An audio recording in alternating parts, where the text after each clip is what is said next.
চোখ বন্ধ করুন, কল্পনা করুন এমন এক রাতের কথা, চারিদিকে ঘুটঘুটে অন্ধকার, আকাশে কোনো চাঁদ নেই, সমুদ্রের জল এতটাই শান্ত যেন কোনো মৃত্যুর ফাঁদ, কনকনে ঠান্ডায় হাড় জমে যাচ্ছে। আর ঠিক সেই হাড় কাঁপানো কালো জলের বুকে ধীরে ধীরে তলিয়ে যাচ্ছে পৃথিবীর সবচেয়ে বড়, সবচেয়ে বিশালবহুল এক ভাসমান রাজপ্রাসাদ। চারিদিকে শুধু বাঁচার জন্য হাজার হাজার মানুষের বুক ফাটা আর্তনাদ। কিন্তু সেই বিশাল আটলান্টিক মহাসাগরের নিস্তব্ধতায় সেই চিৎকার শোনার মতো কেউ ছিল না। সালটা 1912। সময়টা ছিল মানুষের চরম অহংকারের। বিজ্ঞানের নতুন নতুন আবিষ্কারে মানুষ তখন ভাবতে শুরু করেছিল যে তারা প্রকৃতির চেয়েও অনেক বেশি শক্তিশালী। আর সেই দম্ভ, সেই অহংকারের সবচেয়ে বড় প্রমাণ ছিল টাইটানিক। তখনকার দিনে সবাই বুক ফুলিয়ে বলতো যে স্বয়ং ঈশ্বরও নাকি এই জাহাজটাকে ডুবাতে পারবেন না। কিন্তু নিয়তি হয়তো সেদিন মুচকি হাসছিল। নিজের প্রথম যাত্রাতেই উত্তর আটলান্টিকের হিমশীতল জলে রচিত হলো মানব ইতিহাসের সবচেয়ে মর্মান্তিক ট্র্যাজেডি। মাত্র কয়েক ঘন্টার মধ্যে সব দম্ভ ভেঙে চুরমার হয়ে গেল। আজ রহস্য এক্সের এই স্পেশাল মেগা এপিসোডে আমরা ফিরে যাব সেই অভিশপ্ত রাতে, জানবো সেই সব না বলা গল্প যা আজও 100 বছরেরও বেশি সময় ধরে সমুদ্রের অতলে ঘুমিয়ে আছে। 10 এপ্রিল 1912, ইংল্যান্ডের সাউথ আম্পটন বন্দর। চারিদিকে মানুষের উপচে পড়া ভিড়। প্রায় 1 লক্ষ মানুষ সেদিন বন্দরে জড়ো হয়েছিল, শুধু এই বিশাল দৈত্যকর জাহাজটিকে একবার নিজের চোখের দেখার জন্য। জাহাজের ভেতরের আয়তন শুনলে আপনি আজও চমকে যাবেন। এই যাত্রায় জাহাজে তোলা হয়েছিল 40,000 তাজা ডিম, 75,000 পাউন্ড মাংস, 36,000 আপেল আর 15,000 বোতল বিয়ার ও ওয়াইন, যেন কয়েক মাসের জন্য একটা আস্ত শহরকে খাওয়ানোর প্রস্তুতি। যাত্রীরা হাসি মুখে জাহাজে উঠেছিলেন। কেউ যাচ্ছিলেন ছুটি কাটাতে, আবার কেউ যাচ্ছিলেন আমেরিকায় নতুন জীবনের স্বপ্ন নিয়ে। দুপুরে যখন জাহাজের বিশাল হর্ন বেজে উঠল, তখন বন্দর থেকে হাত নেড়ে বিদায় জানালো হাজারো মানুষ। তারা ঘুণাক্ষরেও ভাবতে পারেনি এই বিদায় হতে চলেছে অনেকের জীবনের শেষ বিদায়। টাইটানিক যে শুধু একটা জাহাজ ছিল তা কিন্তু নয়। আয়ারল্যান্ডের বেলফাস্ট শহরে প্রায় 3,000 শ্রমিক দিনরাত এক করে এই দৈত্যকর জাহাজটি তৈরি করেছিলেন। জাহাজটা এতটাই বড় ছিল যে এর ভিতরে একসাথে 3টে ফুটবল মাঠ অনায়াসেই ঢুকে যেত। এটাকে চালানোর জন্য জাহাজের নিচে ছিল বিশাল বিশাল সব কয়লার চুল্লি বা বয়লার। প্রতিদিন প্রায় 600 টন কয়লা পোড়াতে হতো শুধু জাহাজটিকে এগিয়ে নিয়ে যাওয়ার জন্য। এর নকশা যিনি করেছিলেন তার নাম থমাস আনড্রুজ। তিনি জাহাজের সুরক্ষার জন্য এমন একটা প্রযুক্তির ব্যবহার করেছিলেন যা সেই যুগে কেউ চিন্তাও করতে পারেননি। জাহাজের একবারে নিচের দিকে 16টা বড় বড় কামরা ছিল। হিসেবটা ছিল এমন, যদি কোনো দুর্ঘটনায় জাহাজের তলার দিকে 4টে কামরা জলে ভরেও যায় তাহলে জাহাজটি ডুববে না। আর এই একটা গাণিতিক হিসেবেই টাইটানিককে এনে দিয়েছিল অজেয় বা আনশেকেবল খেতাব। কিন্তু তারা একটা মারাত্মক ভুল করে ফেলেছিলেন। এই কামরাগুলোর ওপরের দিকটা পুরোপুরি সিল করা বা বন্ধ করা ছিল না। বরফ জমানো ট্রেতে জল ঢাললে যেমন একটা খোপ ভরে গেলে জলটা পাশের খোপে গিয়ে উপচে পড়ে, টাইটানিকের ক্ষেত্রেও ঠিক সেটাই হয়েছিল। জলটা একটা কামরা থেকে উপচে আরেকটা কামরায় ঢুকতে শুরু করেছিল। টাইটানিকের ভেতরটা দেখলে মনে হতো পৃথিবীর সমাজ ব্যবস্থার একটা নিখুঁত ছবি জলের ওপর ভাসছে। জাহাজে ফার্স্ট ক্লাস বা প্রথম শ্রেণী যাত্রীদের জন্য কি ছিল না সেখানে? প্যারিসের মতো সুন্দর ক্যাফে, সুইমিং পুল, ব্যায়ামাগার, লাইব্রেরি, তুর্কি বাঁধবার আর চোখ ধাঁধানো এক বিশাল রাজকীয় সিঁড়ি। তখনকার দিনে পৃথিবীর সবচেয়ে ধনী ব্যক্তিরা যেমন জন জেকব আস্টর বা বেঞ্জামিন গুগেনহেইমের মতো মানুষরা এই জাহাজে সফর করেছিলেন।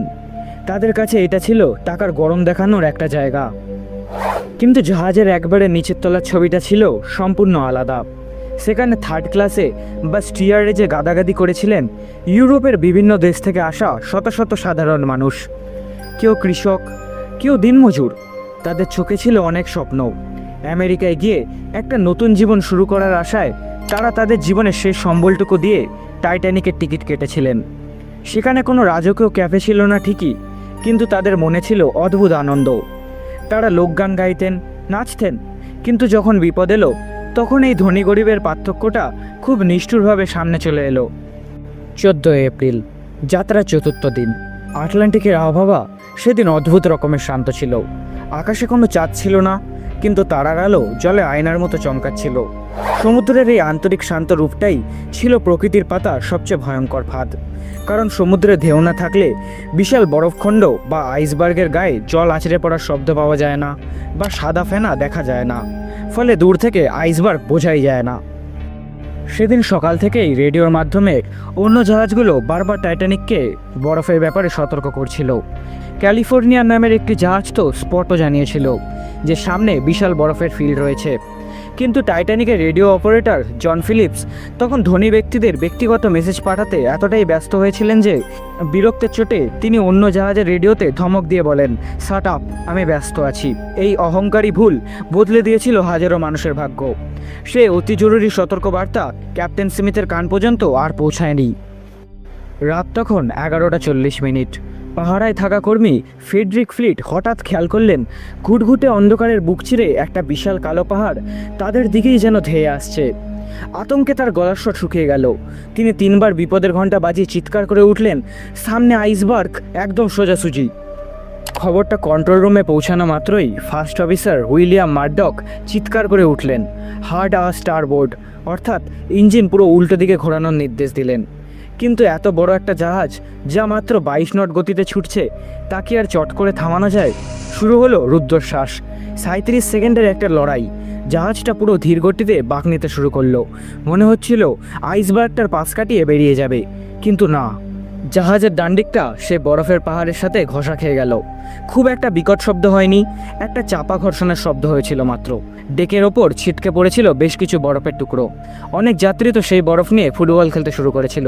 তারা টেরই পায়নি যে ওই কয়েক সেকেন্ডের ঘষাতেই জাহাজের পেটে তৈরি হয়েছিল এক মারাত্মক ফাটল।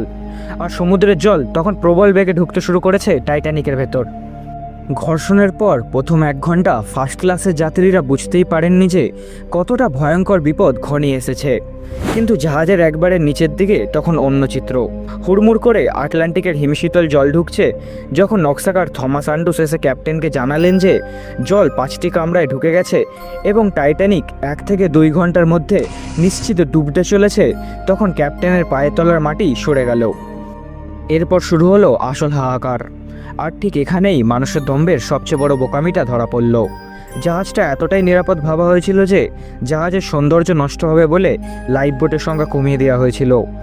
2200টিরও বেশি মানুষের জন্য লাইফ বোট ছিল মাত্র 20টি, যা দিয়ে বড়জোর অর্ধেক মানুষকে বাঁচানো সম্ভব। ক্যাপ্টেন নির্দেশ দিলেন যে মহিলা ও শিশুরা আগে। লাইফ বোট নামানো শুরু হলো, কিন্তু আতঙ্কের কারণে আর ক্রুদের অভিজ্ঞতার অভাবে প্রথম দিকের অনেক লাইফ বোট অর্ধেক ফাঁকা রেখেই সমুদ্রে নামিয়ে দেওয়া হয়েছিল। একটা লাইফ বোটে 65 জনের বসার জায়গা থাকলেও প্রথম বোটটি নামানো হয়েছিল মাত্র 28 জনকে নিয়ে। চোখের সামনে বাঁচার সুযোগ দূরে সরে যাচ্ছে দেখে আটকে থাকা মানুষগুলো পাগলের মতো আচরণ শুরু করলো। এই চরম বিপদের মধ্যেও টাইটানিকের বুকে এমন কিছু ঘটনা ঘটেছিল যা মানুষের ভালোবাসা আর বিরক্তের অমর ইতিহাস হয়ে আছে। আমেরিকার বিখ্যাত ব্যবসায়ী ইসিডর স্টর্স এবং তার স্ত্রী ইডর স্টর্সকে লাইফ বোটে ওঠার সুযোগ করে দেওয়া হয়েছিল, কিন্তু ইডা তার স্বামীকে ছেড়ে যেতে রাজি হননি। তিনি বলেছিলেন, আমরা একসাথে বেঁচেছি, একসাথে মরব। তারা নিজেদের লাইফ জ্যাকেট তাদের পরিচারীদেরকে দিয়ে দেন এবং নিজেদের কেবিনে গিয়ে একে অপরের হাত ধরে মৃত্যুর অপেক্ষা করতে থাকেন। অন্যদিকে কোটিপতি বেঞ্জামিন গুগেনহাইম যখন বুঝতে পেরেছিলেন বাঁচার আর কোনো উপায় নেই, তখন তিনি তার লাইফ জ্যাকেট খুলে ফেলেন।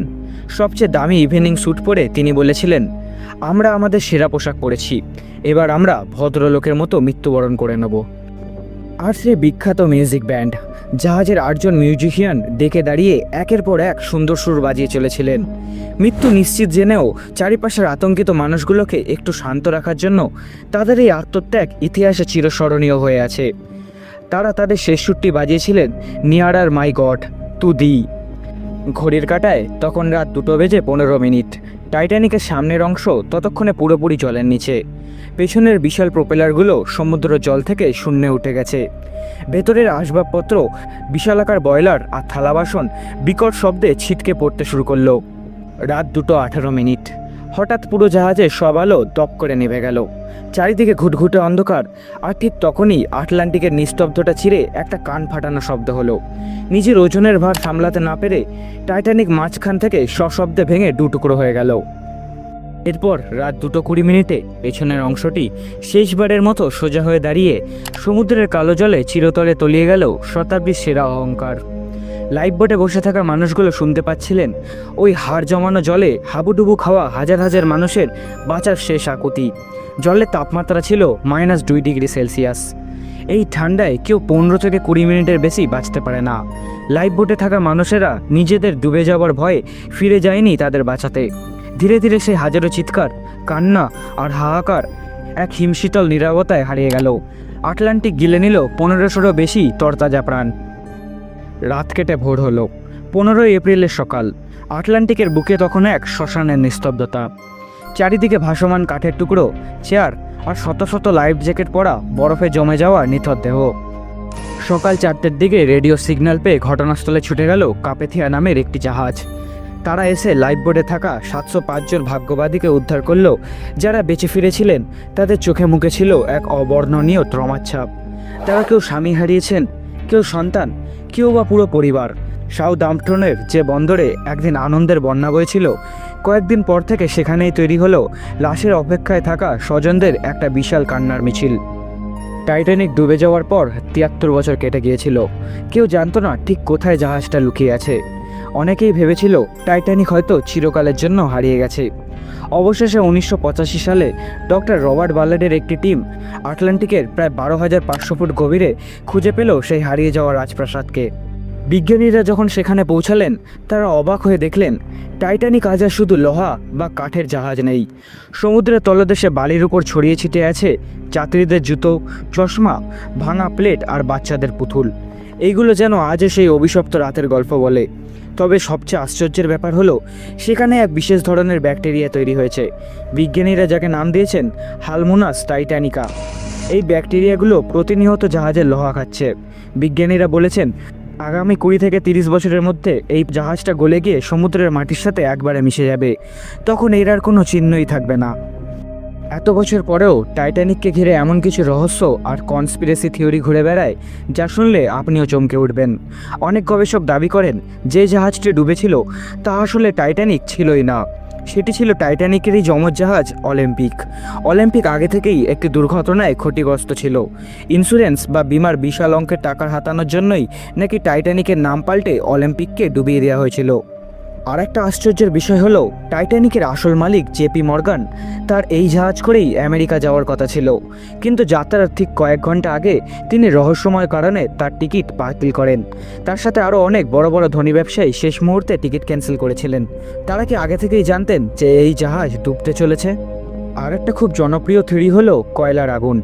বলা হয় জাহাজটি বন্দর ছাড়ার আগে থেকেই এর ভেতরে রাখা কয়লায় আগুন লেগে গিয়েছিল, আর সেই আগুনের তাপেই জাহাজের লোহার কাঠামো ভেতর থেকে একদম দুর্বল হয়ে পড়েছিল। তাই আইসবার্গের সামান্য ধাক্কাতেই এত বড় ফাটল তৈরি হলো। আবার অনেকে বলেন জাহাজে নাকি এক অভিশপ্ত মিশরীয় মামি নিয়ে যাওয়া হচ্ছিল, আর তার অভিশাপেই এই পরিণতি। এই তথ্যগুলো কতটা সত্যি আর কতটা গুজব তার উত্তর হয়তো আটলান্টিকের তলাতেই চিরকালের জন্য চাপা পড়ে গেছে। টাইটানিক শুধু একটা জাহাজ ডুবির গল্প না, এটা মানবজাতির জন্য ইতিহাসের সবচেয়ে বড় একটা সতর্কবার্তা। এটা বড় বড় আমাদের চোখে আঙুল দিয়ে দেখিয়ে দেয় যে আমাদের বিজ্ঞান আর প্রযুক্তি যতই উন্নত হোক না কেন, আমাদের দম্ভ যতই আকাশ ছুঁতে চাক না কেন, প্রকৃতির অসীম ক্ষমতার কাছে আমরা আজও কতটা অসহায়, কতটা ক্ষুদ্র। টাইটানিকের এই রহস্যময় পরিণতি নিয়ে আপনাদের কি মনে হয়? এটা কি শুধুই একটা দুর্ভাগ্যজনক দুর্ঘটনা, নাকি মানুষের অন্ধ অহংকার আর ইন্স্যুরেন্সের লোভে করা কোনো নিখুঁত খুন? আর কনস্পিরেসি থিওরিগুলো নিয়েই বা আপনার মতামত কি? অবশ্যই নিচে কমেন্ট করে আপনাদের মূল্যবান মতামত আমাদের জানান। ইতিহাসের এমন আরও অনেক অজানা, শিহরণ জাগানো এবং রোমাঞ্চকর ঘটনার সাক্ষী হতে ভিডিওটিতে একটি লাইক দিন এবং সাবস্ক্রাইব করুন আমাদের চ্যানেল রহস্য এক্স। মনে রাখবেন, ইতিহাসের প্রতিটি পাতায়, প্রতিটি লাইনে লুকিয়ে আছে এমন অনেক অজানা সত্য যা কেবল সঠিক সন্ধানের অপেক্ষায়। দেখা হবে পরের ভিডিওতে নতুন কোনো ঐতিহাসিক রহস্য নিয়ে। ততক্ষণের জন্য ভালো থাকুন, সাবধানে থাকুন আর খুঁজতে থাকুন অজানা ইতিহাসকে। ধন্যবাদ।